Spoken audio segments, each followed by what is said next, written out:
Hey there, I'm Lee Ullman here with some big news from the National Young Farmers Coalition. We're partnering with Heritage Radio Network on a special season of The Farm Report. It's all about what's happening with the Farm Bill and how it impacts farmers and eaters. I am growing diversified vegetables on land that's been in our family for 150 years. And so with the pandemic, gentrification, property values going up, we had to sell the land and we lost it. Join us as we uncover the untold stories behind this massive piece of legislation that shapes how we grow our food, what we eat, and so much more. The problems we have had, those are things that come from earlier Farm Bill and USDA policy, right? Like Earl Butts, get big or get out. You know, it's my responsibility to know not only what I'm eating, but then like how that all came to be. And realize like, wow, like this piece of legislation, all this money, like it's technically something that I support as a taxpayer. While Congress debates the next Farm Bill, this is not just an invitation to listen. It's a call to action. Be part of the conversation. Subscribe to the Farm Report on Heritage Radio Network, wherever you listen to podcasts. Today's program has been brought to you by Whole Foods Market, a dynamic leader in the quality food business, a mission-driven company that aims to set the standards of excellence for food retailers. For more information, visit WholeFoodsMarket.com. Broadcasting live from Bushwick, Brooklyn, you're listening to HeritageRadioNetwork.org.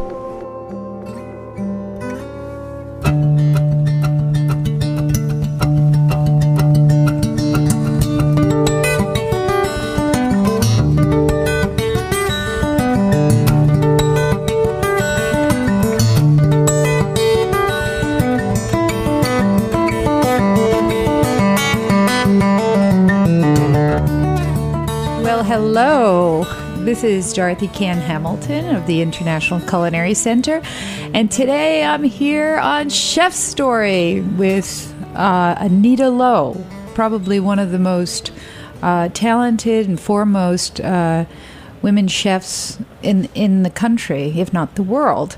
Many of you might know her. She was on Top Chef Masters the first season, and she got right there to the basic. I think you got up to number 4 out of 24 competing chefs. I know a lot of people were rooting for you there. And on Iron Chef America, she won against Mario Batali in the Battle of Mushrooms. And if you're in New York City, I'm sure you know her Michelin-starred restaurant Anisa. And some of you who maybe have been around for a while realize that she was named Food & Wine's Best New Chef in America, one of the 10 in 2001. And there are many other accolades, but let's get right to talking to Anita. Welcome, Anita Lo. Thank you. Well, it's so nice to have you here. I don't think we've had a chance to really catch up in a long time. Yeah, thanks for having me. Well, and I was talking to you a little bit before, and there are, there are some people that are born in New York, but there are some born New Yorkers who aren't born in New York, but you would swear that they were, and because they're such a cosmopolitan, educated, and you have a really fascinating background. So tell me, where actually did you grow up? Because to me, you're sort of the ultimate New Yorker, New York chef. I'll take that as a compliment. Oh, it is. I'm a born New Yorker, so of course it is. But did you grow up in New York, or no, where? I grew up in Birmingham, Michigan, which is a suburb of Detroit. Wow. Yeah. So, what were your food memories from Michigan? I grew up with so many different cultures. Both of my parents worked. So I was raised by various nannies mostly. One of which was Hungarian. One of my favorite dishes growing up with chicken paprikash. Really? Yeah, my stepfather. My stepfather's family was German, and he was white from Denver or something like that. Yeah, he was well traveled. So we traveled a lot. We had lots of different kinds of food. But your mother was Chinese? My mother was Chinese, but Chinese from Malaysia, which is the crossroads of Asia. Oh, yeah. Malaysian cuisine is delicious. Yeah, it's amazing. And actually, there's 4 different, categories of cuisine in Malaysia. So, you've got the Indian influence, you've got the Malay influence, you've got the Chinese influence. It's So did your mother cook at home? Yes, she was a great cook. And tell me a Malaysian childhood dish you had. Oh, gosh. One of my favorite dishes was laksa, which is hard to make. We didn't have that very often at home. But why was it hard to make? What is it? It was actually not that hard to make. It's just it just has a lot of ingredients. It's got it's got the fish, the fermented shrimp paste, which is it's very stinky. You gotta roast that. It's got lemongrass. It's got ginger. It's got a lot. It's a very complex broth, and it's a noodle soup. And wow, yeah. So did you love food from the time you were very, very young? Oh, absolutely. I was obsessed with it. I remember being able to pick your first tomato, or being able to pick lychees from the tree. It's just really incredible. Yeah. Well, I think, I didn't mention your book, Cooking Without Borders, but if there was ever a multicultural chef who is, now I understand why you're so comfortable using all these different ingredients from different cultures and making your own signature cuisine. Well, that's my identity on some level, All right. So how long did you live in Birmingham, Michigan, and where did you go after that? I was in Michigan until I was 15. And then I came east to go to boarding school in Massachusetts, and after that I came to New York to go to college. Yeah. So and you were a French major? I was a French major. Yes. Yeah. Why did you choose French, and how did that come about? Oh, I loved. I was always interested in culture, and I wanted so badly to be bilingual, and I was making a choice between math and French. Those were the two things. Oh, so you have right side and left side. Yeah, those were the things that I was good at the time. And yeah, I guess in order to be a math major, it was going to be really difficult. It was like a lot of credits. Well, you were at Columbia University, yes, so this wasn't an easy school either. Yeah, so I chose French, and I was always interested in literature and. So, and then you studied abroad too, right? Yes. So tell me about your first time going to France. And was it about the food, or was it about the culture, or was it about both? Or yeah, I guess my family we were food tourists. We traveled a lot, and we often went places and always wanted to get what was best in that country as far as the food was concerned. So yes, I think I went to France, for the food on some level. I went there the first time when I was, I want to say 15, something like that. I went there on an exchange program during a summer during high school, and I lived in Normandy for a little bit, and we traveled with a family. Or? Yeah, with a family. Yeah. Oh. Yeah, and that was wonderful. I mean, just. So do you have siblings? Yes, I have 2 older siblings. Oh, so you'd go with your parents and your siblings and go to different countries and try different. Oh, absolutely. things. Yeah, we, my parents took us to like Iran when. Iran. Yeah. How old were you when you went to Iran? I was 7. Yeah. Really? I mean, they pulled me out of school to go. They pulled me out of school early to do this huge, several month-long trip, and we went to Iran, we went to China, we went to Japan, etc. What's your memories of Iran? Oh, wow. Gosh, I remember a lot. I remember the yogurt there. The yogurt was just, came in these like thick bottles, and it was really, really sour. I remember we were being driven around, and like people, there weren't really tourists didn't go there. We were being driven around in a black limousine by someone from the government, I believe, and they took us to this watering hole once, and all these women and their kids were washing clothes, and the kids were playing, and one of them asked me for some money, and I didn't have any, and I just remember him like, giving me the finger as we left. But yeah. Well, at 7 years old, those are very poignant memories. Yes, yeah, to say the least. So, where did the cooking, I want to be a chef, come in, or I want to be a cook? I don't know. Was it cook, chef? How did the great epiphany happen? I think it was being a cook. I always liked to work with my hands. I always loved crafts and stuff when I was a kid, in camp and stuff like that. But I was studying French, and French culture is so much about food, and I went over there to do the language program. Columbia had Reed Hall over there, which is... Was it in Paris? Yeah, in Paris. Really beautiful old building there, and so I did the language program, and I wanted to go back, and I wanted to spend more time in Paris. I loved Paris. And I was learning how to cook for myself, and I just was so obsessed with it. Over there? Oh yeah, both places. I mean, in New York as well. In college, so you have to start cooking for yourself. And so I went to. My sister had taken a cooking class at La Varenne over there, and so I decided to go back and go to cooking school, and that's I caught the bug there and.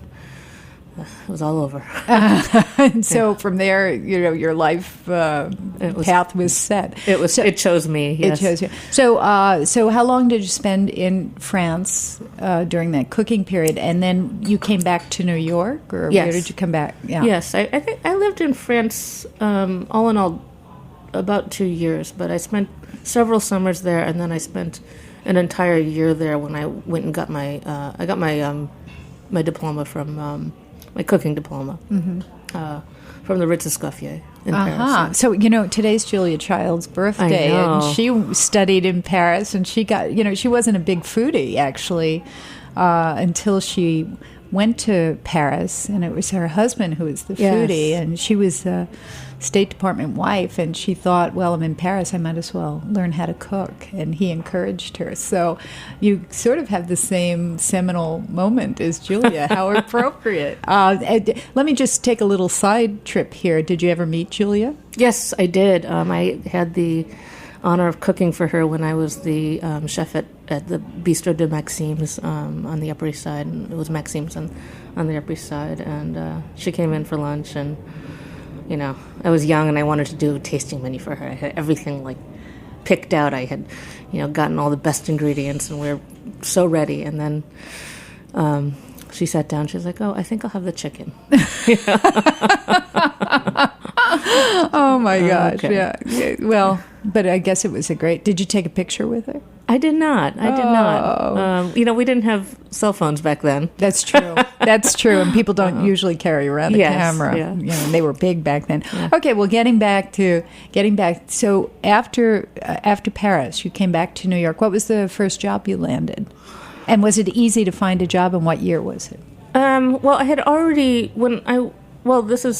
I went back and forth from Paris. So I guess the first time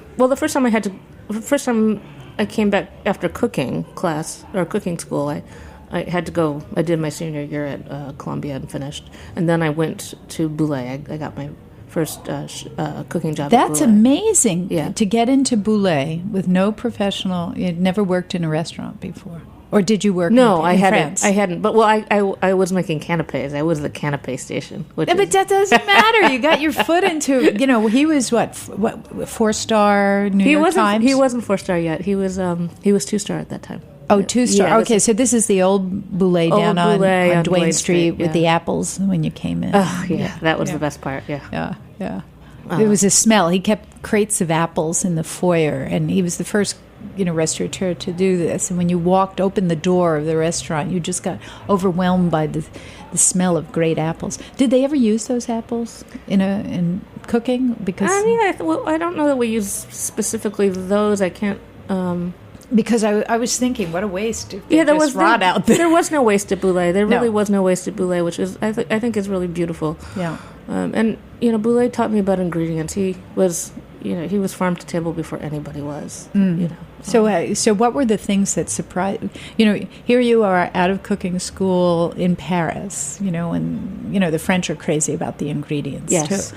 So you come to New York, and David is an American, even though he has a French name, and his grandmother was from France, and he adores the French, and he's in that style. What did you learn at Bouley that opened your eyes even further? I think, David's passion is he's really crazy about these things, and it's really inspiring. What did I learn? I learned how to pick the best ingredients, and how to make it simple, and let the ingredients shine. He does do that. Yeah, absolutely. And you do that too. Oh, thank you. Yes. Okay, so how long were you at Bouley? I was there for a little less than a year, and then I went back to go to cooking school and get a degree. Oh, so I didn't have a degree at that time. I had 4 weeks. Oh, so you went to Ritz-Escoffier after? Yes, after Bouley, and then after Ritz-Escoffier, I came back to work at Chanterelle. And with David Waltuck. With David Waltuck. And Karen. So what was that like? That was amazing. David and Karen are my restaurant parents on some level. My business partner, who is no longer my business partner, Jen, trained with Karen in the front of the house to learn the front of the house. And they're wonderful people. I had dinner with them last month. Now, was this when they were on Grand Street or had moved? No, they had just moved to Tribeca. Tribeca. So that was. So, what would you say you learned from David? David, I learned about flavor. Now, how could you learn about ingredients without flavor? With Bouley, I mean, how is it different? No, you do. That was the focus, I think. You certainly learn about flavor with Bouley. But the flavor of the ingredient, was David different in the flavor of putting flavors together, or? Yeah, it was a little. It was definitely different style. David Waltuck's food is heartier. I don't know. Yeah. So do you think that heartiness or the Bouley minimalism, which really did you capture in your cuisine? Or both? It's interesting. I think I'm probably more of a minimalist when it comes to raw ingredients. Like if I'm doing a first course of crudo or sashimi like things, I'm probably much more of a minimalist. On the, which is interesting because that's where, I worked in appetizers at Bouley, and then when you get to the entrees, I'm probably more David Waltuck. Yeah. Okay, well, we're going to take a break here. We're talking to Anita Lo of Anisa Restaurant in New York City, and we'll be back in a minute.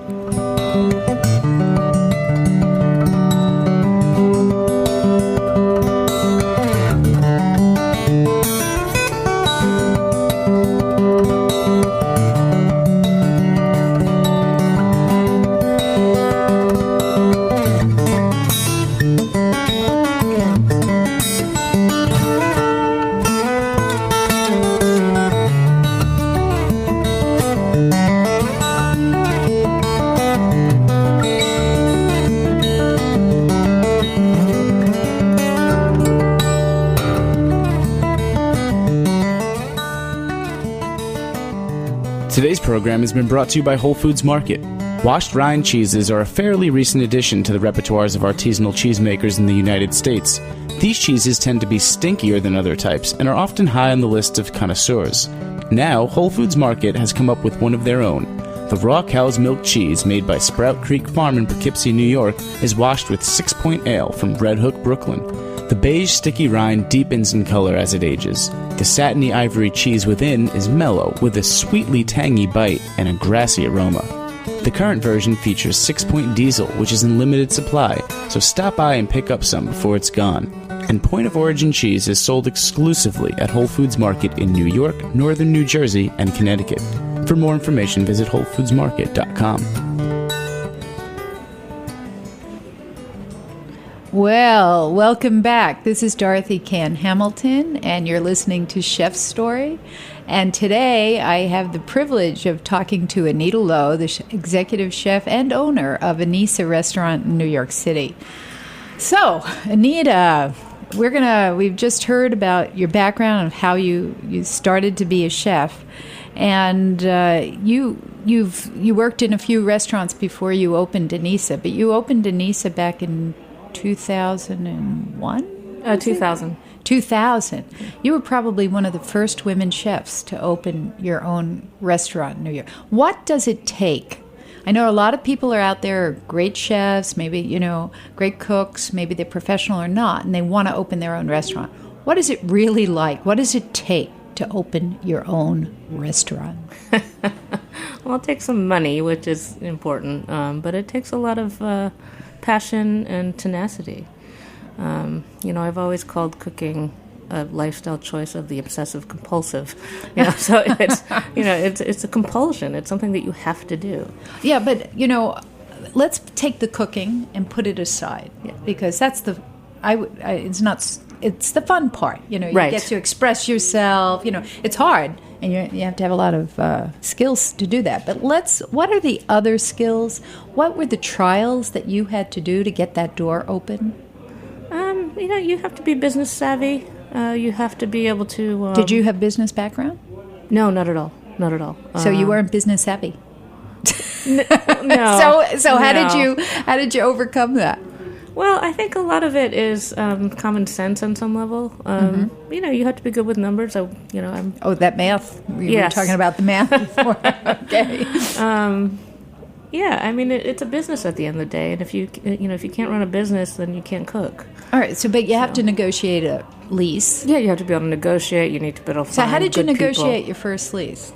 Well, we had a lawyer. We had a shark of a lawyer, and how'd you find the lawyer? I want to peel back this onion. That's where I'm going.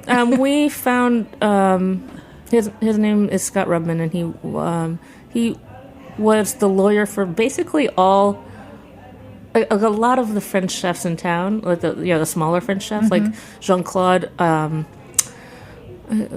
from remember the Jean-Claude Bistro? Yes, right. He worked with me at Bouley. He was a waiter at Bouley before he opened his little empire. And so through the industry, you found the lawyer, and then the lawyer tutors you on what you kind of watch what the lawyer's doing on the lease. Yeah, and so did you get a good lease? Yeah, we got a good lease. It was a really long long process, and I think we sat at a table negotiating for, I don't remember how many hours. It was really amazing before we actually signed this lease, but wow. we got it done. Okay, because this is New York City. We're not talking about playing in the farm teams. You were at Greenwich Village, New York in the West City, Village. very hard, big real estate play there. Okay, so what about the money? I mean, you're a female chef. I think we were talking a little bit about this before the show. I think it's really hard to raise money, whether male, female, elephant, lion. It doesn't matter who you are, to raise money. And then to raise money for New York City, this is, playing the big leagues here. Yeah, it costs a lot of money to open a restaurant. It, and I... did you have a business partner? We did, well, I had Jennifer Sism, who went to your school. Yes, she's a graduate. Yes, and she. But did she bring the business expertise? Did she have the business expertise, or did she? She was incredibly, or she is incredibly smart, and she was good at a lot of things, and she actually used to be a designer. She was an interior designer, so she designed the restaurant, which saved us some money, which was amazing. And I think she did an amazing job of that.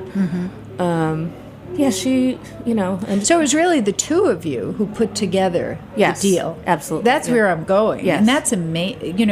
Had she done business deals or you before? No.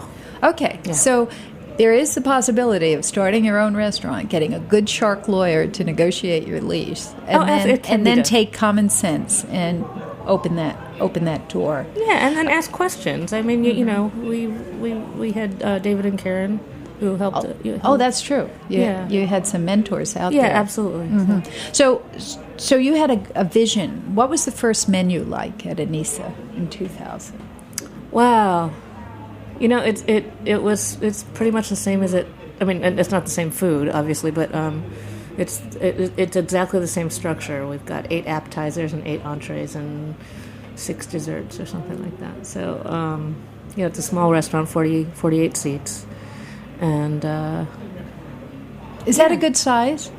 Do you feel like you can have control and really express yourself? Oh, absolutely. It's it really is a dream come true on some level. You can really control quality with that size. I mean, you from where I stand in the kitchen, I can see everything going out. I can pretty much get to a dish and fix a sauce before it goes out. I can taste things. It's give me 1 or 2 dishes that were on that very first menu that said Anita Lo. Well, I guess this is a dish that everyone goes to, but this is the one dish that's been on since the beginning, which is the foie gras soup dumplings. It's a Shanghai soup dumpling. My father, who died when I was 3, so I didn't really grow up with him, but he was from Shanghai, and we definitely grew up with that cuisine. And it's it's a dumpling with broth inside, and it's traditionally made with pork and or crab, and it's dipped into a Chinese black vinegar that usually has a julienne of ginger in it. And Chinese black vinegar is a little sweet, and it's a rice vinegar, but it's people describe it as the balsamic of Asia. So what I did, I put foie gras in mine, but I made it Asian. The broth is like a master sauce. It's like something my mother used to braise chicken in, or duck, or and it's got star anise. It's got a lot of depth. Sounds to it. Sounds wonderful. So and that's still on the menu. Yes. That sounds great. I got to go have some. It sounds very restorative too. Oh yeah, a little luxury, but it sounds very homey as well. It's soulful for me. I think. Yeah. So in 2000, now it's 2012. 12 years later. Yes. It's not been the easiest ride in the world. Having a restaurant in New York City. We went through 9/11 in this city. Yes. All right. We also went through the implosion of, Wall Street in 2008. Yes. How did you survive? Was it easy those years? Have you had ups and downs? We've certainly had ups and downs. I mean, we were, and after we cut back. I mean, we cut after 2000. Yeah, after 9/11, we had to cut back staff. I had to work the line. It was very difficult. 2008. How much of your business? Well, first of all, your first year, did it live up to expectation? Did the people come? Did you get good reviews? Was it what you thought it was? Were you so fulfilled by it? Yes, absolutely. It was amazing. It was a great feeling, and we got very good reviews. And people were coming. There was a lot of buzz around it. But that sort of died after a couple of years, and what saved us was Iron Chef on some level. So the very next year was 2001 and 9/11. Yes. And then you had how much business did you lose over 9/11? Oh my God! I mean, we went from doing, I remember doing like 16 covers a day for the first month after 9/11. You have to understand really Greenwich Village, for people who don't live in New York, is walking distance. Well, it's a long walk to the Trade Center. The smell was amazing. The smell, it was horrendous for months afterwards. So you were doing probably 50 to 90 a night, and then you went to 16. Yeah, it was really hard. Luckily, Jen and I were both very conservative with money, and so we had, we had working capital. We had a strong, balance sheet. Balance sheet, and so we made it through. Okay, and then when did it pick up again for you? Really when I did Iron Chef. Ah, and I don't remember what year that was, but it was the first year of Iron Chef America, and wow, the power of television. I mean, people started coming in again after that. Yeah. Wow. Yeah. It makes you want to run out and get a show in order for to. Well, no, exactly. It's part of the job. It has now. It's part of what a chef has to do. Yeah, isn't you have to learn how to promote. And I'm a shy person in general, and so this was something I had to learn. And I mean, you were on Top Chef and Top Chef Masters. Yes. So for a shy person, you've been doing very well. You know what? We're going to take another little break here, and we're going to come back. I think Anita has a real story to tell about another challenging year. So we'll be right back.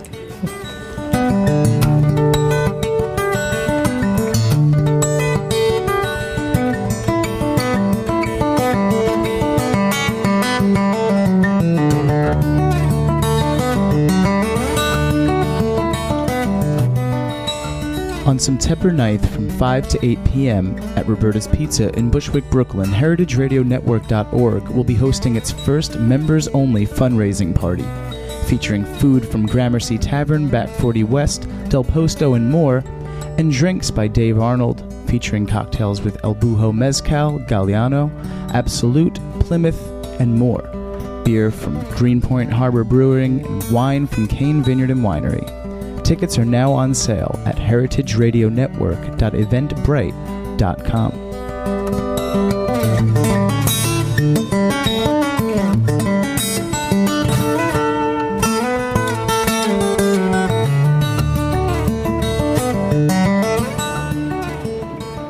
Well, welcome back. This is Dorothy Cann Hamilton of the International Culinary Center, and you're listening to Chef's Story. And my chef today is Anita Lo of Anisa Restaurant in Greenwich Village in New York City.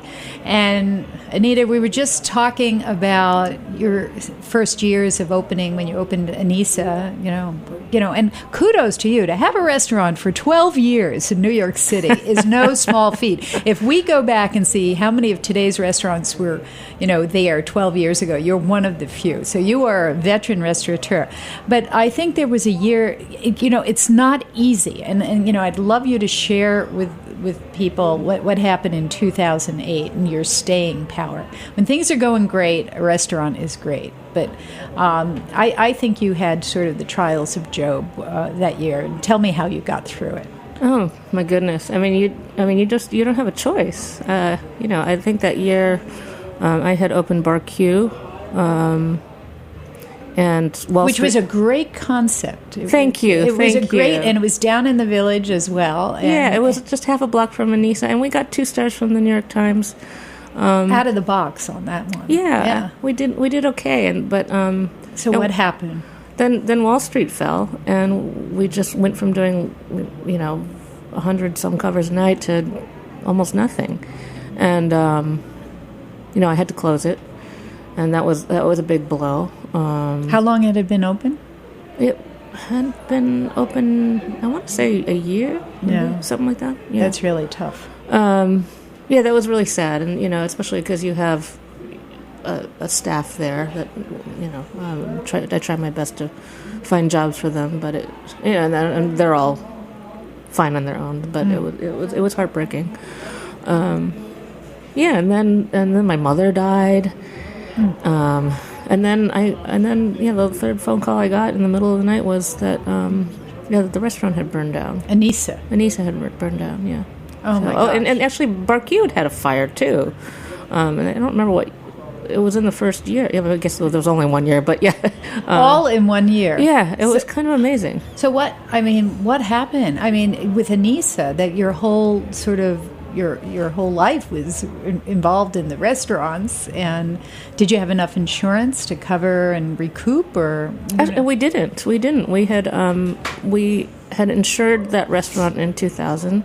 We'd opened it on a dime, and so we were thinking that you could replace it on a dime. This would be enough. But 10 years later, it's not enough. You don't think of a fire, because very few restaurants you hear of.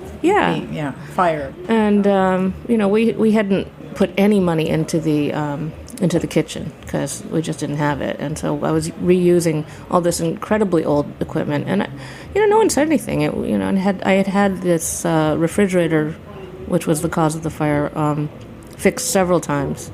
And, it was old, but it was working, and the wire shorted out and caught the mat on fire. And then we had just emptied the fryer later, so there was a big pot of oil that was probably still hot nearby, and it just kept on blossoming. And then the couplings in the back of my stoves, which were ancient, melted. So it became a gas fire as well. Oh my God! And so it was pretty much contained to the kitchen. It came through the back wall into the back wall of the dining room. But just because of the soot and the fire and the water, for the soot and the water from the fire department, we had, it was totaled. We had to. So you just had to gut it. Yeah, we had to gut it. So did you at any time think, I'm finished? That's it. I'm going to move on. I mean, on top of it, my lease was ending. It was like we had a half year left. And so there was no way I was going to rebuild it, without a new lease. So what made you, after a year like that, after having, now this is 2008, you had 9/11 happen to you, yes. 2008 in the fire. What made you get back up on the horse? Well, we thought about walking away, but, Anissa, that was my family, my family of employees, and, I loved all those people, and it was my identity, and I don't know, what else was I going to do? I didn't have barbecue, I didn't, And there is, let's get into this, because I think it's fascinating. I've seen quotes by you that this isn't a profession you choose; it's a profession that chooses you. Yeah, well, I can't imagine that was my quote. I mean, other people have said that as well. Have said, but I've seen you say yes, it, and I've heard you say it. So, I mean, talk about that passion. Talk about how you can't do anything else. Well, I mean, on some level, it fits me. I'm a nocturnal person, which goes very well with having a restaurant that's only open for dinner. I'm not really good at dressing up, so I can't. I'm not really going to go work in an office. Is it handling the food? It's handling. Is it the intellectual concept? It's Is it everything. The customers that come in? Yeah, I mean, the customers are wonderful. It's the concept of culture, multiculturalism. I think that's what I'm trying to convey in my food. That's very interesting to me, to break down borders and look at ingredients cross-culturally. Look at preparations cross-culturally. It's an expression of my identity, which is multicultural. But I think if you get your book, Cooking Without Borders, you really see what a unique chef you are. There's no other chef that has your cuisine. Thank you. And the thing is that you're so classically trained, yes. as a French chef, actually, where you bring that technique. But I don't think anyone else has such a... it's not just a command of those East-West ingredients, but a comfort factor with them. That's who I am. Equally, yeah. But it isn't like you were Asian and then adopted Western cuisine, or Western and adopted Asian cuisine, like Zach Palacio. Right. You actually grew up with both. Yes. And so I think that fluency really comes through, the ease of it. It's not the novelty of the other thing. I think it's always been in you. Yeah, but on some level, I had to learn Asian cuisine. I didn't. I was taught French cuisine. That I know more about French cuisine than I know about any other cuisine. I had to learn. When I was the chef of Cannes restaurant, I had to learn Vietnamese cuisine. I poured through books. I went to the country eventually. But that wasn't a cuisine that we grew up making in the house. And Chinese cuisine is, people have been asking me to represent Chinese cuisine all the time, but I that's something I've had to learn. China is a huge country, and there's so many cuisines within China. I really don't feel like I have a command of it at all on some level. I'm familiar with it, and I grew up eating it, but I think media has asked me about Chinese New Year, and I Googled it. To say, well, that's a very honest answer. Yeah. So let me ask you some other things. How being a woman chef isn't. I think there are special hurdles sometimes for women. It's rare you find a woman chef who really has her own restaurant, who's the owner, executive chef, and is really running it. Do you feel that there are special hurdles for women in this field? Why don't we see more women with restaurants like yours that are expressing their singular vision? I think there's so many factors in that, and I think you really have to look at it as a whole. But I don't think I think one of the biggest problems is with ourselves. I mean, I don't think we're not raised to go after our career with the kind of tenacity and singular vision that is required to open your own restaurant, to be the executive chef in New York City.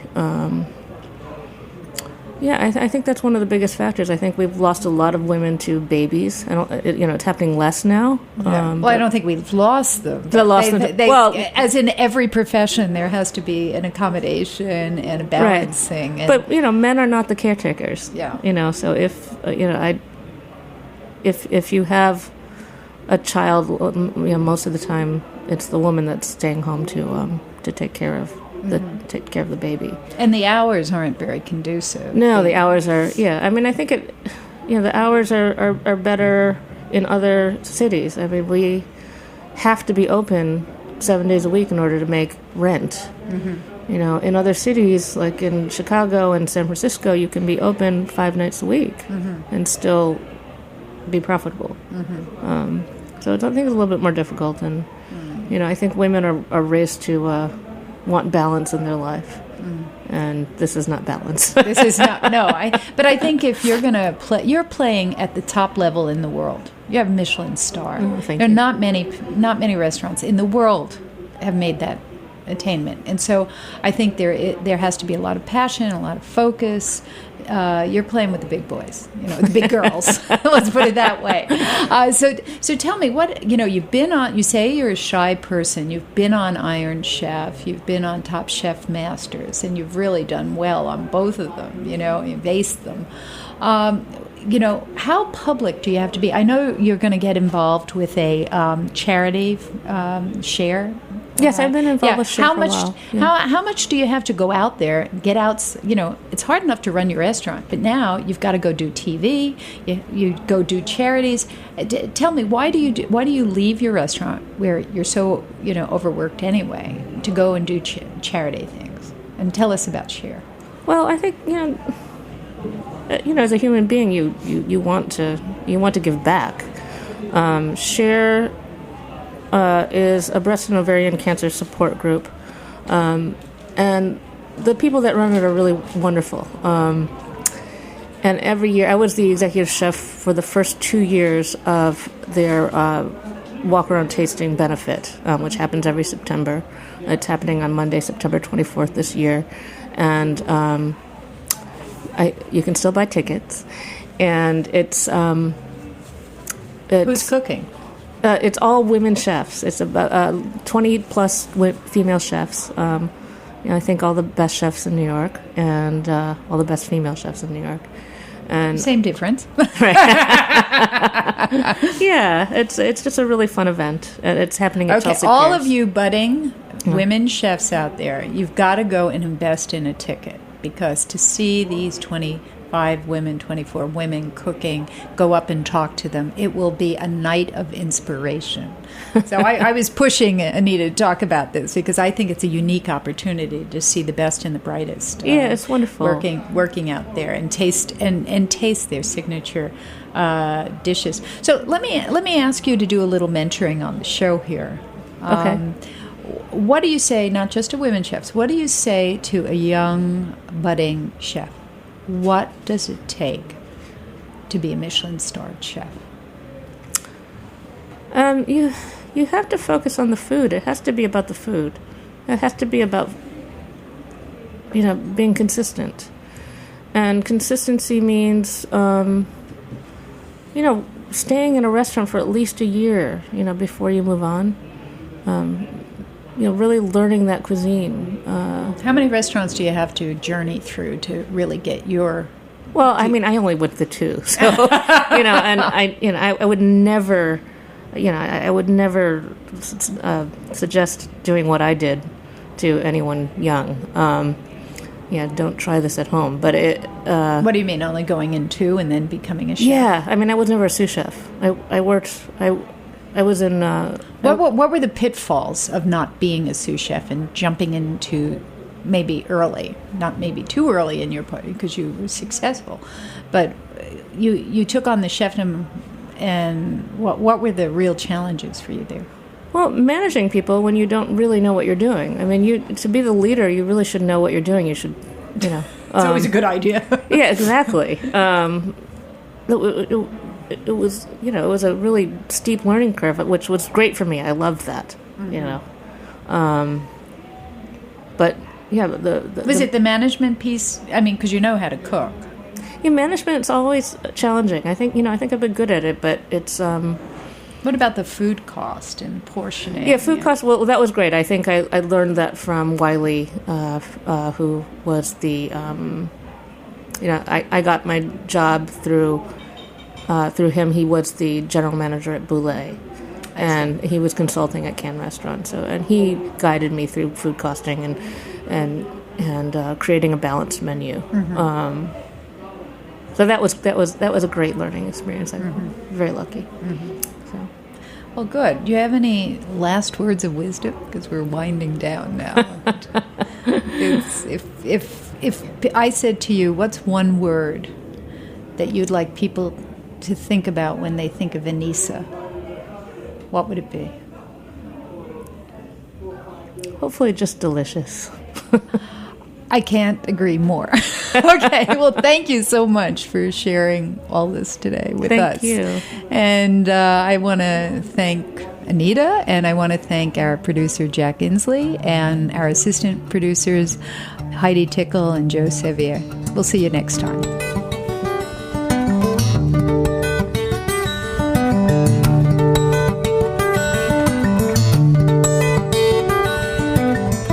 Thanks for listening to this program on heritageradionetwork.org. You can find all of our archived programs on our website or as podcasts in the iTunes Store by searching Heritage Radio Network. You can like us on Facebook and follow us on Twitter at @heritage_radio. You can email us questions at any time at info@heritageradionetwork.org. Heritage Radio Network is a nonprofit organization. To donate and become a member, visit our website today. Thanks for listening.